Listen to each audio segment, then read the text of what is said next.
आणि आता एक बातमी आहे सुप्रीम कोर्टातल्या महत्त्वाच्या निर्णयाची।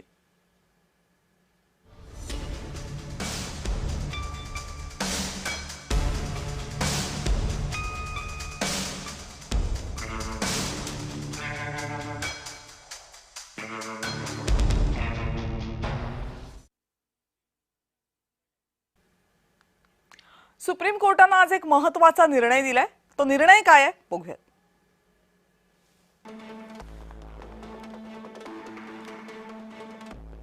इलाहाबाद हायकोर्टाच्या निर्णयाशी आम्ही सहमत नाही। ज्या कृत्याचा आरोप होतोय त्याचा अर्थ आरोपी बलात्कार करण्याच्या तयारीत होते असा होत नाही।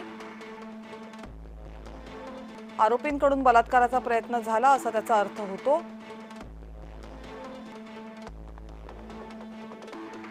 आरोपींचा हेतू काय हे स्पष्ट दिसते।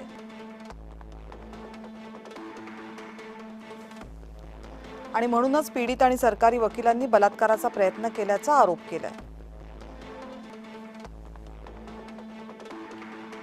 परिणामी इलाहाबाद हायकोर्टाचा निर्णय आम्ही निकाली काढतोय।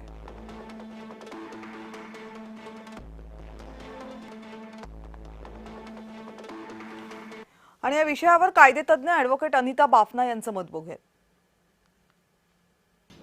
नाडा खेचणे आणि स्तनांना पकडणे म्हणजे बलात्काराचा प्रयत्न झाला असं म्हणता येणार नाही। असा निर्णय जेव्हा इलाहाबाद उच्च न्यायालयाने गेल्या वर्षी दिला त्याविरुद्ध देशभरात सगळीकडेच मोठा रोष प्रकट झाला आणि खूप तीव्र प्रतिक्रिया उमटल्या। विशेष करून महिला जगतमध्ये हा जो निर्णय आला त्याविरुद्ध त्यांना असं वाटत होतं की काहीतरी करावं। अशा वेळी जेव्हा सर्वोच्च न्यायालयाने या प्रकरणाची दखल घेतली आणि त्या दखल घेऊन आज त्या प्रकरणाचा जो निर्णय आला आहे तो खूपच आशादायक आहे। आणि त्या प्रकरणातून आपल्याला असं एक सरळ म्हणतात ना, सर्वोच्च न्यायालयाने आशेचा किरण दाखवला आहे की नाही, अशा प्रकारच्या घटना ह्या बलात्कारामध्ये मोडणार आणि कुठेतरी त्या मुलीला त्या परिवाराला न्याय मिळण्याची आता आशा आहे। याशिवाय सर्वात मोठी गोष्ट म्हणजे सर्वोच्च न्यायालयाने हा निर्णय देताना असंही सांगितलं आहे की आपण एक एक्सपर्ट कमिटी नेमली पाहिजे जी या संदर्भात जजेसना जी भाषा आहे, कारण नाडा आणि स्तनांना पकडण्याचे जे शब्द आले ते कुठेतरी वेदनादायक आहे, ऐकताना थोडंसं दुःख होतं आणि वाचतानाही खूप त्रास होतो। कारण आजकाल मीडिया असल्यामुळे सगळीकडे आपल्याला हे असं वाचायला होतं, पण कुठेतरी त्या मुलीचं आणि त्या परिवाराला हे वाचताना खूप त्रास होईल।